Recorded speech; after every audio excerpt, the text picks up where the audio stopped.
आज जो हम तुक्का लगाने की ट्रिक आपको बताने वाले हैं, तो ये तुक्का लगाने की ट्रिक ऐसी ट्रिक है जो कि आपकी हर एक एग्जाम के अंदर काम करेगी, चाहे वो एसएससी जीडी हो, रेलवे हो, या आपका बैंक हो, या फिर टीचिंग लाइन से संबंधित हो, कोई भी कैसा भी एग्जाम हो, हर एग्जाम के लिए ये ट्रिक आपकी काम करेगी। और साथ ही साथ मैथ का आपका कोई भी टॉपिक हो, कोई भी चैप्टर हो, प्रॉफिट और लॉस, CISI, मेंसुरेशन, ज्योमेट्री, चाहे जो भी टॉपिक हो, कोई भी टॉपिक हो मैथ के अंदर, तो उसके अंदर ये ट्रिक आपकी 100% काम करेगी। लेकिन शर्त ये रहेगी कि जो कंडीशन हम आपको बताएंगे, वही कंडीशन उन क्वेश्चंस में यदि फॉलो हो रही है तो आपका 100% राइट आंसर आएगा।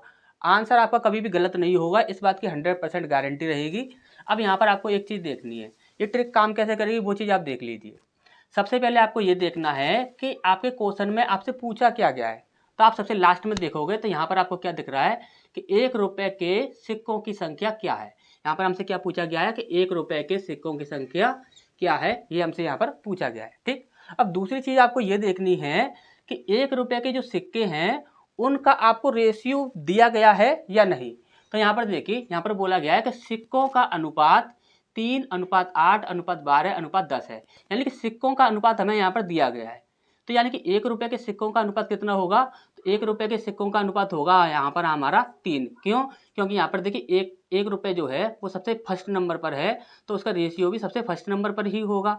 तो यानी कि 1 रुपए के सिक्कों का यहाँ पर हमसे संख्या पूछी गई है और 1 रुपए के सिक्कों का अनुपात यहाँ पर हमको दिया गया है। तो हमें इस क्वेश्चन को सॉल्व करने की आवश्यकता नहीं है, सिर्फ हमें इतना देखना होगा कि ये जो 3 है इससे जो संख्या डिवाइड हो रही होगी वही हमारा आंसर होगा, और जो संख्या इससे डिवाइड नहीं होगी वो कभी भी आपका आंसर नहीं हो सकता। अब यहाँ पर देखिए, 3 से आपका 50 डिवाइड नहीं होता तो ये हमारा आंसर नहीं होगा, 70 भी डिवाइड नहीं होता तो ये भी हमारा आंसर नहीं होगा, 80 भी डिवाइड नहीं होगा तो ये भी हमारा आंसर नहीं होगा, 60 हमारा डिवाइड हो जाता है तो ये हमारा आंसर हो जाएगा।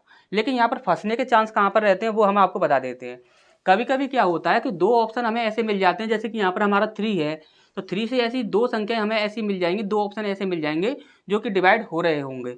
तो वहाँ पर कन्फ्यूजन रहेगा उन दोनों में ही, क्योंकि हमें यहाँ पर क्या करना है कि 3 से डिवाइड होने वाली संख्या देखनी है। तो वहाँ पर कन्फ्यूजन रहेगा दोनों ऑप्शन में कि इनमें से हम किसको चूज़ करें। तो इसके लिए या तो आप पूरा क्वेश्चन सॉल्व कर सकते हैं, यदि आपको सॉल्व करना नहीं आता तो वहाँ पर सिर्फ उन्हीं दोनों में से ही आपको आंसर टिक करना होगा अपने मन से। ठीक, लेकिन यहाँ पर आपको मन से टिक नहीं करना है, यहाँ तो आपको डायरेक्ट ही मिल चुका है, क्योंकि 3 से और कोई संख्या डिवाइड नहीं हो रही है, सिर्फ एक यही संख्या डिवाइड हो रही है। तो यहाँ पर हमारा 60 आंसर बिल्कुल ही करेक्ट होगा। अब यहाँ पर यदि आप बोलते हो इसका प्रूफ क्या होगा, काफ़ी लोग बोलते हैं कि सर इसका प्रूफ भी बता दीजिए, तो इसका प्रूफ हम आपको बता देते हैं कि इसका प्रूफ क्या होगा। जैसे कि अब यहाँ पर देखें तो यहाँ पर देखिए, यहाँ पर क्या है, 1 रुपये सबसे पहले है, 1 रुपये, दूसरा है आपका 50 पैसे, इसके बाद है आपका 25 पैसे, 25 पैसे, इसके बाद है आपका 10 पैसे। ठीक, यहाँ पर हमें दिया गया है सिक्कों का अनुपात, तो यहाँ पर सिक्के की बात करते हैं, सिक्के, तो सिक्कों का अनुपात कितना है आपका 3, इसके बाद 8, इसके बाद 12, इसके बाद 10। ठीक, अब यहाँ पर यदि हम बात करें रुपए की, तो रुपए कितने बनेंगे, तो देखिए यहाँ पर 1 रुपये के सिक्के हैं, 3 से इंटू करेंगे तो यहाँ पर 3 रुपये बनेंगे। ठीक, इसके बाद 8 पंजे 40 होता है, यानी कि यहाँ पर कितना बन जाएगा आपका 400 बन जाएगा। तो 1 रुपये में 100 पैसे होते हैं, तो यहाँ पर 400 में कितने होंगे, 4 रुपये, 4 रुपये हो जाएंगे। इसके बाद इससे हम इसमें इंटू करेंगे तो 12 पंजे 60 की 0, हासिल लगी 6, और 12 दूनी 24, और 24 और 6, तो यहाँ पर कितने बन गए आपके 3 रुपये। और यहाँ पर देखोगे तो 10,000 100 होता है, तो 100 पैसे में कितने होते हैं, 1 रुपये, तो यहाँ पर हो जाएगा आपका 1 रुपये। अब यहाँ पर हमें टोटल रुपए कितने मिल चुके हैं, तो यहाँ पर देखोगे 3 और 3 6, 6 और 4 10, और 1 11, यानी कि हमें टोटल यहाँ पर 11 रुपये मिल चुके हैं। और यहाँ पर रुपयों की संख्या कितनी दी हुई है, तो ये देख लीजिए आप, यहाँ पर बोला गया है कि 220 रुपये हैं टोटल।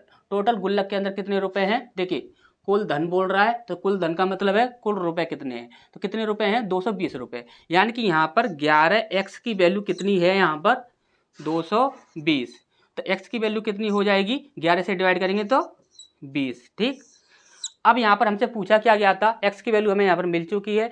यहाँ पर हमसे पूछा गया था कि 1 रुपये के सिक्कों की संख्या कितनी होगी, तो सिक्कों का अनुपात कितना है, तो 1 रुपये के सिक्कों का अनुपात कितना है, 3 है। अब 3 से हम 20 में इंटू कर देंगे तो 20 गुणा 3 करेंगे यदि हम, तो कितना आता है, 3 दूनी 6, यानी कि 60। ठीक, 60 सिक्के हो जाएंगे। तो यही हमारा आंसर हो जाएगा।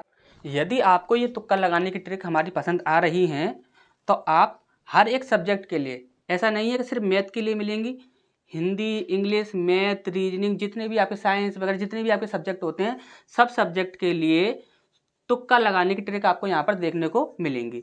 और यदि आपको ये ट्रिक पसंद आ रही है तो एक बार चैनल को सब्सक्राइब कर लीजिए और साथ ही साथ बेल आइकन को भी प्रेस कर लीजिए। ठीक, अब यहाँ पर यदि ये वीडियो और ये ट्रिक आपको यदि पसंद आई है तो एक बार वीडियो को लाइक कर दीजिए और एक प्यारा सा कमेंट भी कर दीजिए।